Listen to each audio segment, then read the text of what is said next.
বাগেরহাটের ফকিরহাট উপজেলার ছোট বাহিরদিয়া গ্রাম থেকে অপহৃত শিশু রাফসাকে উদ্ধার করেছে র‍্যাব ৬। বুধবার রাতে অভিযান চালিয়ে কৈয়াবাজার এলাকা থেকে শিশুটিকে উদ্ধার করা হয় এবং এ ঘটনায় অভিযুক্ত নয়নকে গ্রেফতার করা হয়েছে।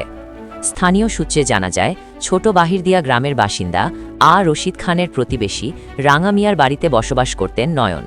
দুই পরিবারের মধ্যে পূর্ব থেকেই পারিবারিক যাতায়াত ছিল।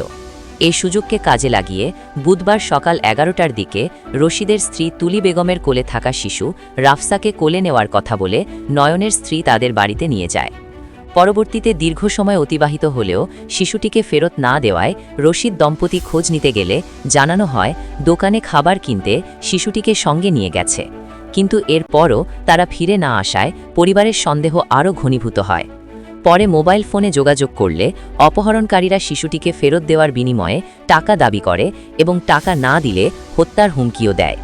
এ ঘটনায় শিশুটির বাবা রশিদ খান ফকিরহাট থানায় একটি সাধারণ ডায়েরি করেন। ঘটনার পর পুলিশ এবং র‍্যাব যৌথভাবে ছায়া তদন্ত শুরু করে। শেষ পর্যন্ত বুধবার রাতে র‍্যাব ৬ অভিযান চালিয়ে শিশুটিকে উদ্ধার করে এবং অপহরণকারী নয়নকে গ্রেফতার করে।